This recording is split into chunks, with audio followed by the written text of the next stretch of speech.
just think that we're both sort of standing here today. Would you have thought, Skip? No. I wouldn't have thought it. I wouldn't have thought about you. I might have thought about myself.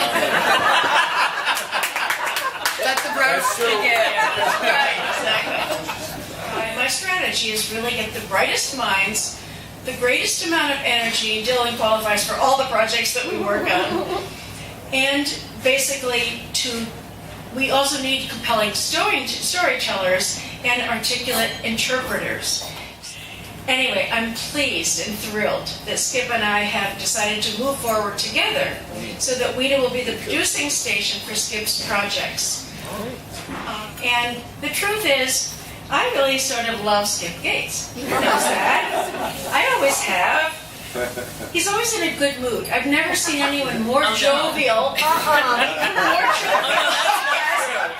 But Dylan, he cleans it up for me. In his acceptance speech of the DuPont Columbia Award, Skip quoted Maya Angelou and said that history, despite its wrenching pain, cannot be unlived, but if faced with courage, need not be lived again. We are so proud, CPB is, to affirm through our commitment the importance of documentary films such as African American Lives. And I think I met Skip 9-10 years ago. I said, "Who are you?" And he said, "Who are you?" And it was the beginning of a wonderful relationship. Please welcome Dr. Henry Lewis. I was sitting in my living room in Piedmont, West Virginia, which is Piedmont's halfway between Pittsburgh and Washington. It's about 3 hours now. It's near Cumberland, Maryland. And all the Gateses are from Cumberland. And my father worked in a paper mill, which is 25 miles away from Cumberland. And we were there watching on our little black and white TV a documentary called Black History, Lost, Stolen, Restrayed. And it was hosted by Bill Cosby. Now, you're not supposed to say Cosby's name out loud anymore, but this documentary had a huge, huge impact on me. I didn't know anything about Black history, obviously. This is 1968. No textbook in this. I lived in an Irish-Italian paper mill town. And so there were no Black history textbooks. Schools in Mineral County integrated in 1955 because there were so few black people. Brown v. Board remembers 1954. So I always went to integrated schools because I started in 1956. But there was no black content in the school. So I'm sitting there with my parents, January 68, watching this documentary. And it blew my mind. I was riveted. And it created this hunger to find out more facts about black people and about black history. And I was raised to be a doctor. You know, all smart little black boys and girls that I knew were raised to be doctors. Doctors were first, and then lawyers.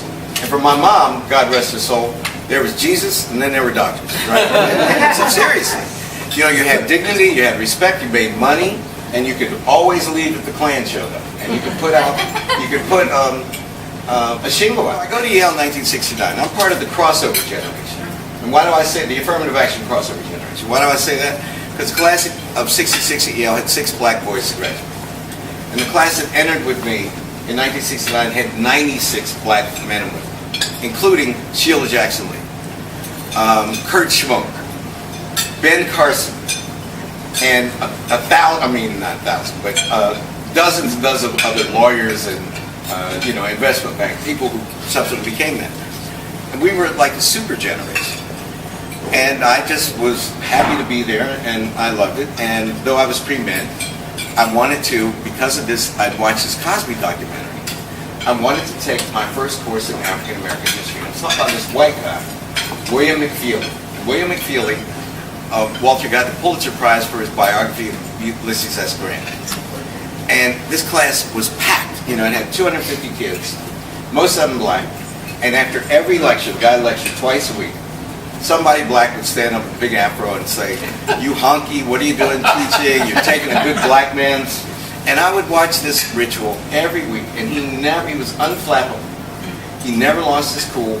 I admired him so much, and he would say, "You know, you're right, but until we can hire somebody black, I'm the placeholder. So basically, shut up and do your work."